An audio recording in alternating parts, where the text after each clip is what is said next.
Honorable Speaker, thank you very much to the Majority Leader for donating that time. As you are aware, Honorable Speaker, the State of the Nation address was given last week. My position has always been that because the rules require that the President be heard in silence, those of us who might feel strongly to raise objections try and stay away from that debate. But I observed something very unique, Majority Leader, that this time around people were allowed to give feedback to the President when he was giving his speech. So maybe next year, now that a tradition has been set that you can stand up and clap and shout slogans, then probably some of us now are welcome to attend, Honorable Speaker, although we might have divergent views.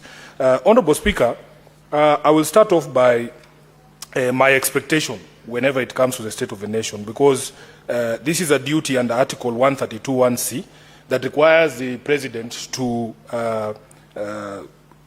elucidate the measures taken and the progress that has been achieved in achieving the national values that have been set out under Article 10, and to publish that those measures and the progress in Kenya Gazette, and lastly, Honorable Speaker, to report on the progress in fulfilling the international obligations that Kenya has signed up to. Speaker, unfortunately for me, just from the beginning there, when you see the way the head of state framed his understanding of Article 132, there is already a problem, because, Honorable Speaker, instead of focusing solely on those three areas that have been highlighted under Article 132, he frames the conversation starting off there in the first paragraphs about a vision that he has to sell and a story that he has to tell, speaks about affordable homes, factories, hustler fund, promises made and promises kept.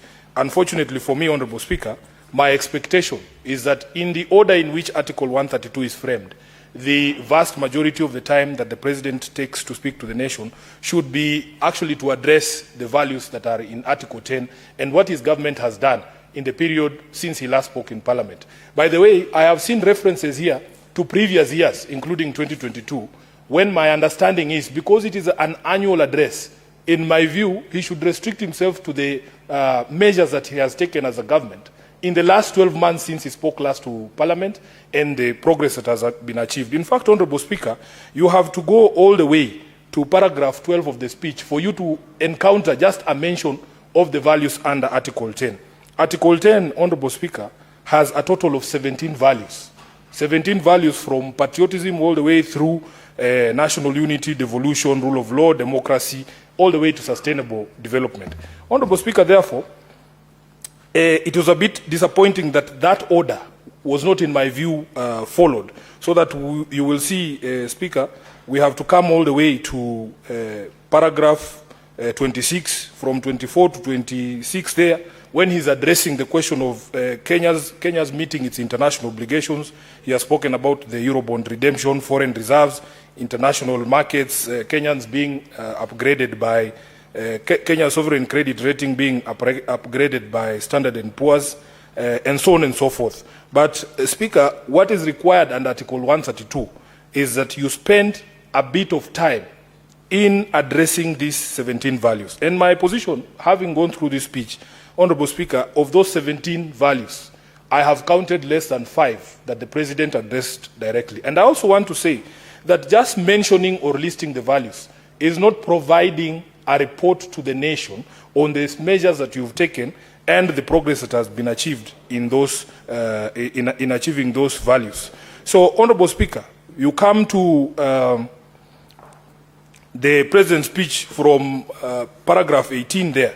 You will see that he goes straight on to say that in the address he will set out strategic choices, the reforms we will deepen, the sectors we will unlock, investments we will prioritize, which is futuristic language. These are the things that he's going to do. And in fact, Honorable Speaker, out of the 163 paragraphs in this speech, the President gave us the job of looking for these values in just 93 of those paragraphs.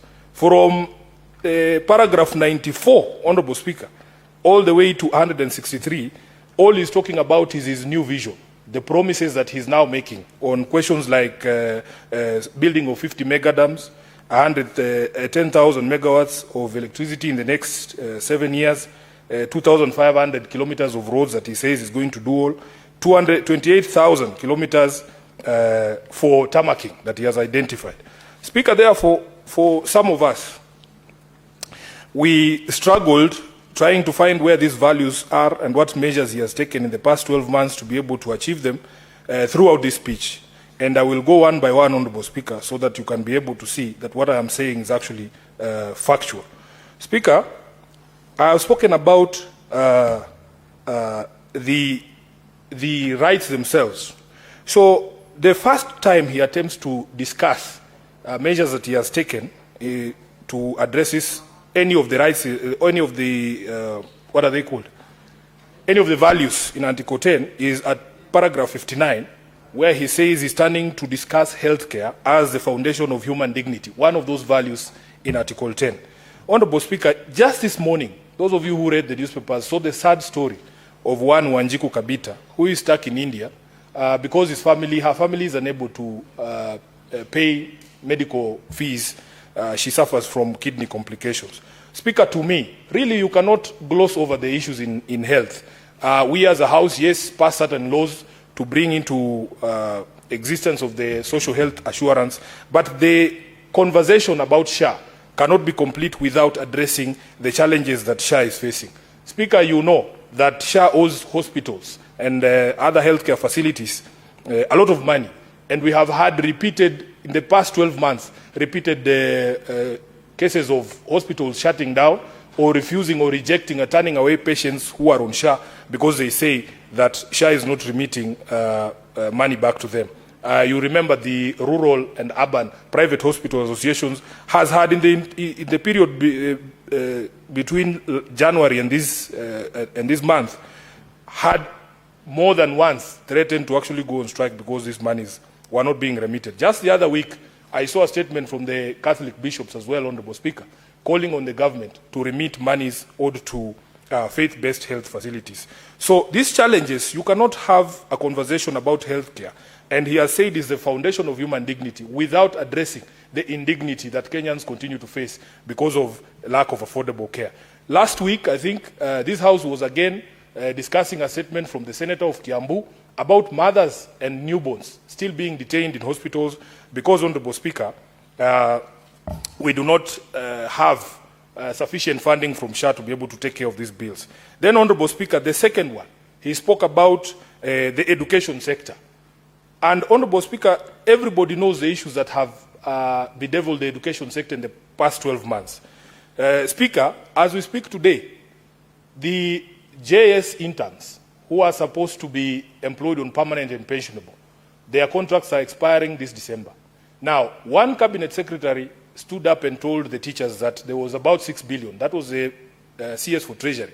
6 billion earmarked on for the absorption of these JS teachers. There are about 20,000 of them on permanent and pensionable basis. Speaker, another CS from the same government, this time the one in charge of education, says there is nothing like that. So the uncertainty, I thought that the president would utilize this opportunity to clear that uncertainty and tell the teachers, the 20,000 JS teachers, whether his government is going to put them on permanent and pensionable or not, so that they can enjoy their Christmas with the rest of the family, of their families with that certainty. Honorable Speaker, we are being faced with the spectre that come January, the free day secondary education that has been existing since Kibaki's time might not continue, because we have seen a circular from government that we are going back to the 2015, what is it called, the Gazette from 2015, that does not factor in that amount that was being paid by government for the day scholars in the secondary schools. Now, a president who has such an opportunity, I thought he would take that time to be able to calm the nerves of the anxious parents in this country and tell them that there will be no removal or the discontinuation of the free day secondary education in Nairobi. We also had, in the past 12 months, Honorable Speaker, strikes in our universities that have affected, especially the first years who are reporting. You are aware, Honorable Speaker, that they were on the streets, the lecturers, for over 60 days. I think it was a good opportunity for the president, as a head of state, to take that opportunity to explain to the country what he's going to do in order that we resolve the crisis that happen from day to day in the education sector. I want to move very quickly, Honorable Speaker. If you go to paragraph 94, Speaker, those things I have debated here, I've discussed here, are the only references I see to the values in Article 10 of the Constitution. So from paragraph 94, where the head of state says, having set out the work of the last 3 years, it would be easy, almost comfortable to pause, congratulate ourselves, and settle into the warmth of modest progress. Now, from this particular paragraph, Honorable Speaker, he believes that he has fulfilled the requirement under Article 132(1)(c) of reporting on the measures his government has taken and the progress that has been achieved, which I argue has not happened. From there on, Honorable Speaker, we get into discussions. I think there are at least 15 to 20 paragraphs here where the President is just talking about the history of the Asian tigers. This is 20 paragraphs. That Asian tigers debate, Honorable Speaker, has nothing to do with the values in Article 10. Then, of course, the favorite conversations are around things that allow for, people to be able to engage in construction. I think the President's favorite thing is construction. He has told us himself that housing and markets and the others are his favorite thing, and they are the indicators that his government is working. So he quickly goes into the things that he thinks are Kenya's priorities. He starts with the 50,000 mega dams, Honorable Speaker, the 10,000 megawatts of electricity in the next 7 years, then the 2,500 kilometers of roads for tarmacking. Speaker, this is not what that speech is supposed to be for.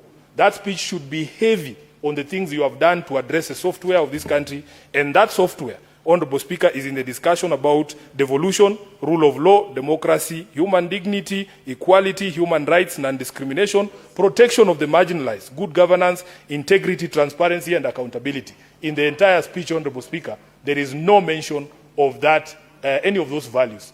Even for us as a House, we should be concerned that the entire speech mentions nothing to do with devolution, Honorable Speaker, given the challenges we face as senators. And I am happy that in the crowd of people who are applauding this speech, I didn't see senators there. Otherwise, I would have been extremely embarrassed because, Honorable Speaker, every day here we lament that devolution is not working. How can you therefore be applauding when an entire speech has nothing to do with devolution, Honorable Speaker? And I want to challenge any member of this House. Before you rise on a point of order, show us where in the speech the President addresses the problems of devolution. Is it point of order or point of information? Then maybe I ask him whether he is interested in to be informed. Can you conclude within Honorable Speaker, I don't want to be informed by Senator Cherargei because I was watching those proceedings from the safety of my bar. I didn't see the senators. And if there were senators who are uploading a speech that has no mention of the problems of devolution, shame on you. And you should not ever complain here again about whether devolution is working or not working, because how can you upload such a speech? I thank you, Honorable Speaker. Thank you for donating time to me.